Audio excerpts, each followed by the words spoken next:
ఢిల్లీలో పార్లమెంట్ జరుగుతున్నటువంటి సందర్భంగా జగన్మోహన్ రెడ్డి గారి ఆధ్వర్యంలో రాష్ట్రానికి సంబంధించినటువంటి వైఎస్ఆర్ పార్లమెంట్ సభ్యులు, లోక్సభ, రాజ్యసభ సభ్యులు, శాసనసభ్యులు, ఈ విధంగా రాష్ట్ర వ్యాప్తంగా ఉన్నటువంటి నియోజకవర్గ ఇన్ఛార్జీలు, ఎమ్మెల్సీలు అందరూ కూడా పెద్ద ఎత్తున ధర్నా నిర్వహించబోతా ఉన్నాం.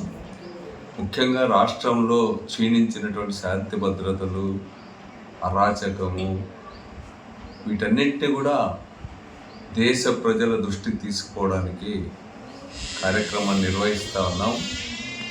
అదే సందర్భంగా స్వయంగా పార్లమెంటరీ పార్టీ అధ్యక్షుడు మిథున్ రెడ్డి గారు వాళ్ళ నియోజకవర్గానికే పోకుండా ఏ విధంగా అడ్డుపడతా ఉన్నారనేటువంటిది కూడా దేశ ప్రధాని దృష్టికి, పార్లమెంట్ దృష్టికి కూడా తీసుకుపోదలుచుకున్నాం.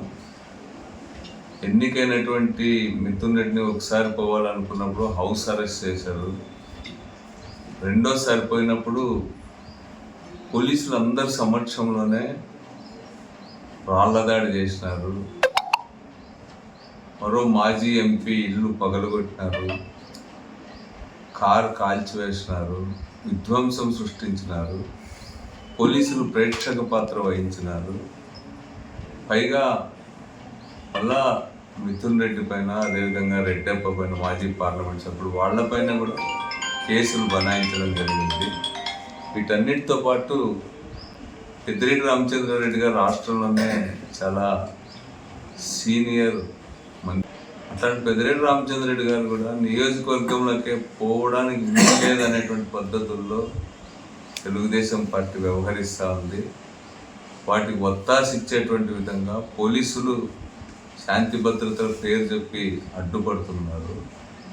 ఇది సీనియర్ లీడర్కి ఇట్లాంటి పరిస్థితి ఉంది. అదే సందర్భంలో రాష్ట్ర వ్యాప్తంగా కూడా పెద్ద సంఖ్యలో వైఎస్ఆర్సీపీ పార్టీ కార్యకర్తల ఇండ్లు ధ్వంసం చేసినారు, ప్రభుత్వ ఆస్తులు ధ్వంసం చేసినారు, వైఎస్ రాజశేఖర రెడ్డి గారి విగ్రహాలు పగలగొట్టినారు. రాష్ట్రంలో యథేచ్ఛగా దౌర్జన్యంగా ప్రభుత్వ భూములను ఆక్రమించుకుంటూ ఉన్నారు, అరాచకాలకు పాల్పడుతున్నారు, పోలీసులను కూడా బెదిరిస్తున్నటువంటి పరిస్థితి ఉంది. వీటన్నిటికీ పరాకాష్ఠగా మన వినుకొండలో వందల మంది పోలీసులు టౌన్లో ఉన్నప్పటికీ కూడా పట్టపగలే వైఎస్ఆర్సీపీ పార్టీలో క్రియాశీలంగా పనిచేసేటువంటి లీడర్స్ని, మైనారిటీ నాయకుల్ని వాళ్ళ పండగ రోజే దారుణంగా ముక్కలు ముక్కలుగా నరికి హత్య చేసినారు.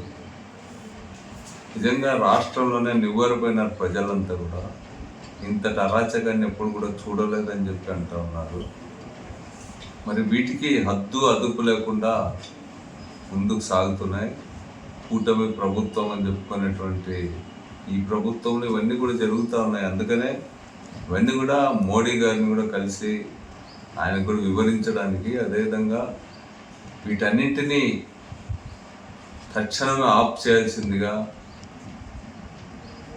హెచ్చరిక చేయడంతో పాటు దేశ ప్రజలందరికీ కూడా ఆంధ్ర రాష్ట్రంలో జరుగుతున్నటువంటి అరాచకాలని తెలియజెప్పే విధంగా ఈ ధర్నాను నిర్వహించబోతున్నాం. వీటన్నిటిని కూడా జయప్రదం చేయాల్సిందిగా అందరినీ కూడా కోరుతాం.